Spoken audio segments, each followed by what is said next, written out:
여러분 안녕하십니까? 2월 26일 금요일 뉴스투데이 강원입니다. 코로나19 백신 접종이 강원도에서도 오늘부터 순차적으로 시작됩니다. 1차 접종 대상 9,200여 명분의 백신이 도내 요양병원 등에 도착해 이 코로나19 첫 백신 접종 준비가 마무리됐는데요. 이 백신 접종 일정을 이재규 기자가 보도해드립니다. 코로나19 백신이 춘천시 보건소에 도착합니다. 군 경의 호위 속에 경기도 이천 물류센터를 출발한 지 2시간 만에 도착했습니다. 이번에 도착한 물량은 아스트라제네카 1,000명분입니다. 이 백신은 요양시설 종사자와 입소자를 위한 것으로 다음 달 2일부터 시설에서 현장 접종됩니다. 수량 등 확인 절차를 거친 뒤 백신은 보건소 저장 냉장고에 보관됐습니다. 1,000명분의 백신은 그 시설에서 접종을 하지 못하는 분들, 그분들을 좀 보건소 내소에서 접종을 하게 되는데 그 사람들에 해당되는 백신이 되겠습니다. 춘천 지역 요양병원에도 1,900명분의 백신이 전달됐습니다. 춘천에서 처음으로 백신을 맞는 사람은 노인병원에 입원해 있는 50대 입소자입니다. 65살 미만 요양병원 종사자와 입소자가 대상인 1차 접종 대상은 도내에서만 9,200여 명, 이 중 8,700여 명이 접종에 동의했습니다. 3월 중에는 병원급 이상 의료기관과 119 구급대 등 1차 대응 요원 12,000여 명이 대상입니다. 5월에는 65살 이상 노인과 의원급 의료기관, 약국, 복지시설 대상자 등 36만 명이 백신을 맞습니다. 일반 주민 접종은 7월부터 시작됩니다. 강원도는 11월까지 전 도민의 70%인 92만 명 접종을 목표로 하고 있습니다. 백신 접종은 접종센터, 보건소 접종, 위탁의료기관 접종, 방문 접종 등으로 구분하여 시행할 예정입니다. 초저온 냉동 보관과 해동, 희석 등 전처리 과정이 필요한 화이자나 모더나 백신은 해당 설비가 있는 각 지역 접종센터에서 접종합니다. 접종센터는 춘천 봄내체육관 등 도내 각 시군별로 한 곳씩 설치되고 빠른 곳은 다음 달, 늦어도 4월까지는 설치가 모두 완료됩니다. 방역당국은 백신 보관 시 발생 가능한 문제와 백신 접종 뒤 응급사태 발생 가능성 등에 대해서도 준비하고 있다며 접종을 위한 준비를 모두 마쳤다고 밝혔습니다. MBC 뉴스 이재규입니다. 코로나19 1년 모두가 힘든 시기를 버텨내고 있지만 누구보다 큰 고통을 감수하고 있는 사람들, 바로 의료진인데요. 코로나 전담병원 간호사들의 지난 1년과 이들을 응원하는 시민들의 모습을 화면에 담았습니다. 이병선 기자입니다. 코로나19가 우리 일상을 덮친 지 꼬박 1년이 지났습니다. 정말 재난 같은 1년이었는데요. 그나마 이 정도의 일상을 유지할 수 있는 건 모든 시민들의 노력과 의료진의 땀방울이 있었기 때문입니다. 그렇다면 지난 1년 시민들은 어떻게 기억하고 있을까요? 무력감, 고생했다, 인내, 또 방역 부분에 대해서 모든 국민이 참여를 해야 되는 부분에 대해서 인내를 가지고 있어야 되기 때문에 시민들이 한결같이 입을 모아 말하는 건 고단함입니다. 2020년 2월 27일부터 여지껏 겪은 적 없던 터널을 함께 지나야만 했던 부담감이기도 합니다. 그렇다면 최일선에서 겪은 의료진들은 어떻게 견뎌냈을까? 네, 안녕하십니까. 저는 강원도 원조련 감염관리실 팀장 맡고 있는 권미자입니다. 안녕하세요. 저는 31병동 3년차 간호사 윤민정입니다. 안녕하세요. 저는 중환자실에서 근무하고 있는 원한나 간호사입니다. 출근을 했는데 오늘 입원을 한다고 얘기를 들어서 모두가 어떻게 우리 어떻게 이 말을 계속했던 것 같아요. 아무래도 처음이니까 두려움도 있었고 무서움도 있었고요. 가까운 일선에서 환자와 가장 밀접하게 접촉하고 있기 때문에 우리도 언젠가는 감염되지 않을까라는 불안감이 하루에 몇십 명씩 입원도 시켜봤고 퇴원도 시켜봤고 했는데 이게 다음 날도 마찬가지인 거예요. 저희는 여기 와서도 계속 이 환자들을 마주하고 있는데 집에 가서도 이게 연장선인 것 같고 불안한 마음도 있고 이게 계속 반복이 되고. 그걸 한마디로 좀 정의를 한다면, 감정으로 본다면 어떤 걸까요? 정말 울적해. 그래도 포기할 수는 없었습니다. 웃으면서 많이 하는 게 야 웃자 다 웃어야지 환자도 웃고 딱 환자한테 들어가고 환자들 되게 우울해하는 환자들 많거든요. 그걸 마치 내가 죄지어서 내 가족한테 내가 옮겼다 이런 생각하시는 분들 은근히 되게 많으시고 그냥 저희 별거 아닌 그냥 아무런 것도 아닌 개그 같은 거 그런 얘기도 많이 하고 요양보호사하고 어르신하고 같이 입소하는 경우가 있어요. 입원하는 경우가. 이럴 때는 이분이 얼마나 직업의식이 강한지 본인도 아프신데 본인이 같은 요양원에서 오셨다고 그 어르신을 같이 챙겨주고 90세 어머니랑 70세 아드님이 같이 입원을 하셨어요. 두 분 다 결국 퇴원하셔서 집으로 가셨거든요. 두 분이 같이 집에 가신 게 되게 보람 있고 되게 마음이 뭉클했어요 그날. 그래서 제발 나 하나쯤이면 괜찮겠지 이런 생각하시지 마시고 스스로가 감염 수칙을 잘 지켜주시고 또 백신이 곧 국민들에게 제공되니 조금만 힘을 냈으면 좋겠다는 생각 듭니다. 모두가 함께 긴장해야만 했던 1년. 시민들은 의료진에게 그동안의 노고에 감사를 전했습니다. 일단 저희는 저희가 할 수 있는 역할, 행동할 수 있는 그런 것들을 지켜나가고 있으니까 조금만 더 힘내주시고 코로나 속히 끝날 거라고 믿습니다. 기운 내시고만 조금만 더 화이팅 하셨으면 좋겠습니다. 화이팅! MBC 뉴스 이병선입니다. 강원도에서 생산된 제품의 해외 판매액이 3년 연속으로 20억 달러를 넘었습니다. 강원도와 도내 기업, 수출협회와 유관기관까지 힘을 합쳐낸 성과인데 강원도는 올해 온라인 마케팅을 더욱 강화해 25억 달러 수출을 목표로 잡았습니다. 백승호 기자의 보도입니다. 그동안 강원도에서 생산된 홍삼 제품은 중국에 수출되지 못했습니다. 까다로운 중국의 수입 절차 때문이었는데 강원도와 수출연합회 등의 도움으로 강원 인삼농협에서 생산된 제품이 올해 첫 중국 수출길에 오릅니다. 이처럼 강원도와 도내 기업, 수출협회 등이 똘똘 뭉치자 코로나19 상황에서도 강원도의 지난해 수출액은 20억 2천만 달러에 달했습니다. 3년 연속 강원도에서 20억 달러 이상을 수출하는 성과를 냈습니다. 중국의 경우 위생 허가와 제품 인증이 면제되는 전자상거래 수출 시스템을 통해 시장을 개척했고 중국 연예인을 내세운 온라인 홍보도 큰 성공을 거뒀습니다. 면류와 의료기기 등을 주력 품목으로 하는 수출 호조세가 올해까지 이어져 올해 1월 강원 수출은 지난해 1월과 비교해 33% 가까이 늘었습니다. 전국에서 증가율 1위입니다. 강원도는 내친 김에 올해 수출 목표액을 25억 달러로 잡았습니다. 2021년도 강원도 수출 달성 목표는 25억 불로 정하고 이를 내외에 천명한다. 특히 온라인을 통한 수출 마케팅에 집중합니다. 도청 인근에 대형 LED와 라운지를 갖춘 첨단 스튜디오를 설치하고 최대 4,000명까지 동시 접속해 강원도산 제품을 해외에 널리 알릴 계획입니다. 다목적 디지털 스튜디오를 강원도청 내에 지을 생각입니다. 24시간 최첨단으로 지어서 24시간 언제라도 와서 사용하실 수 있도록. 지난해 설립한 강원 수출 주식회사를 대표 수출 창구로 만들고 GTI 박람회도 온라인을 통해 1년 내내 열 계획입니다. 하지만 목표 달성을 위한 해결 과제도 적지 않습니다. 지난해 상위 10개 기업의 수출 비중이 52%에 달해 중소기업의 수출 확대와 혁신성 있는 스타트업 기업의 지원 확대가 필요합니다. 또 중국과 미국 시장의 의존도가 높아 인도와 아세안 시장으로 강원도산 제품의 판로를 넓혀야 한다는 의견도 나오고 있습니다. MBC 뉴스 백소입니다. 철도공사 직원들이 살고 있는 정선 지역의 한 아파트가 많이 낡고 제대로 관리되지 않아서 마을 미관을 해치고 있습니다. 인근 주민들이 오랜 기간 개선을 요구했는데 철도공사의 대처는 늦어지고 있습니다. 조규환 기자가 취재했습니다.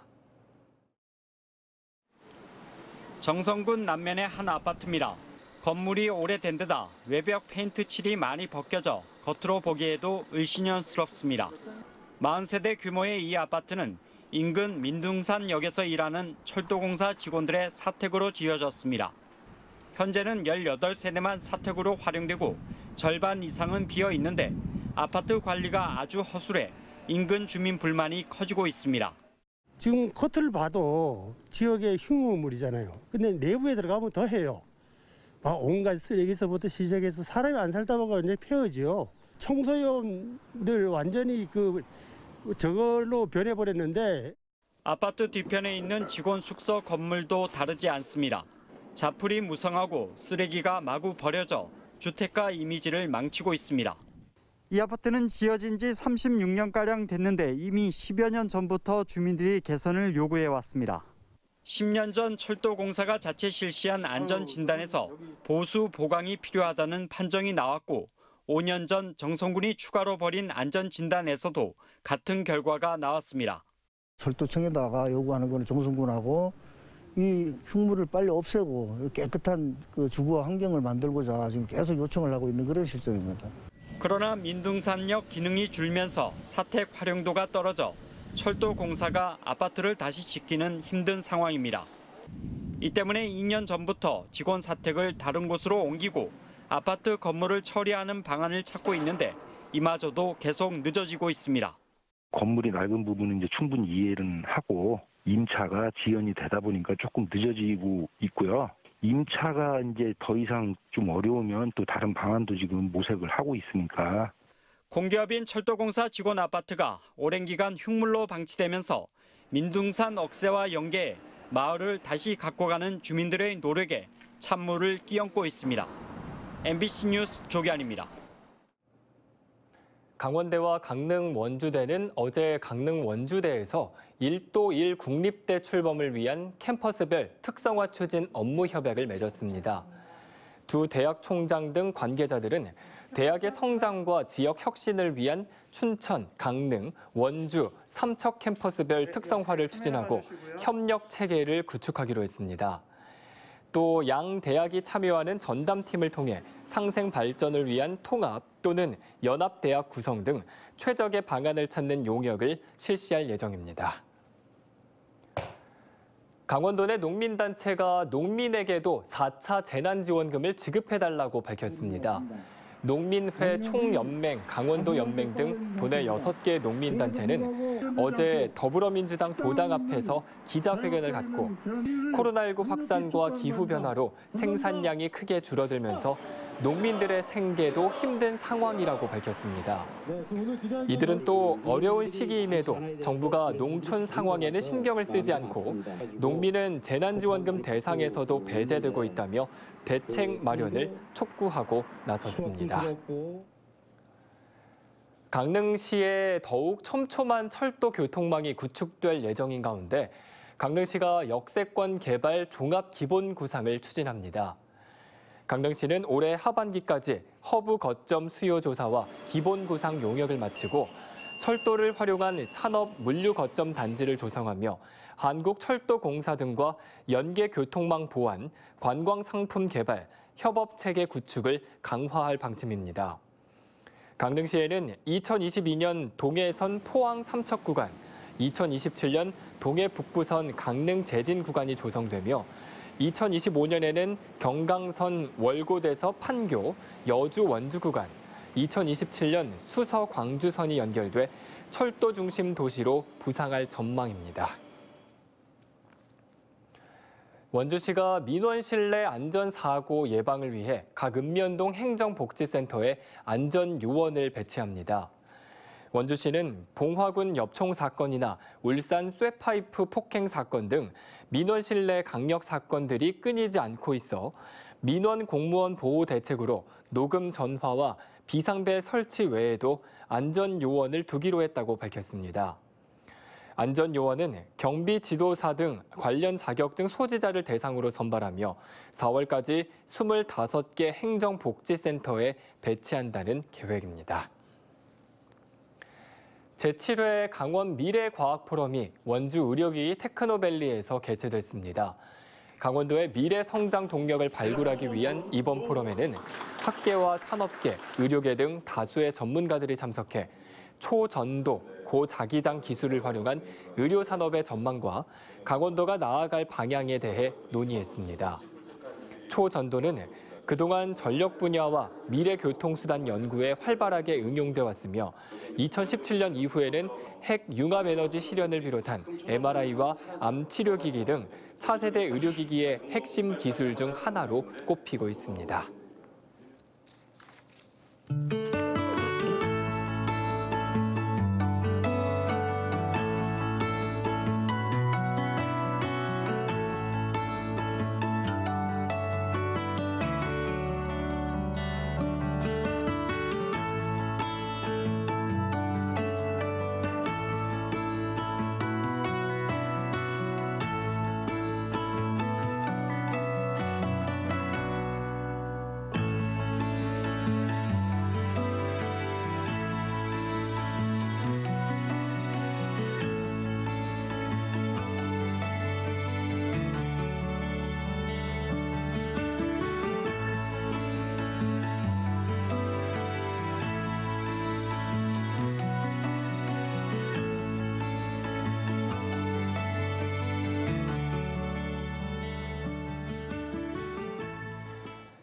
강릉시는 코로나19로 지친 시민들을 위로하기 위해 경포 달빛 산책 행사를 펼친다고 밝혔습니다.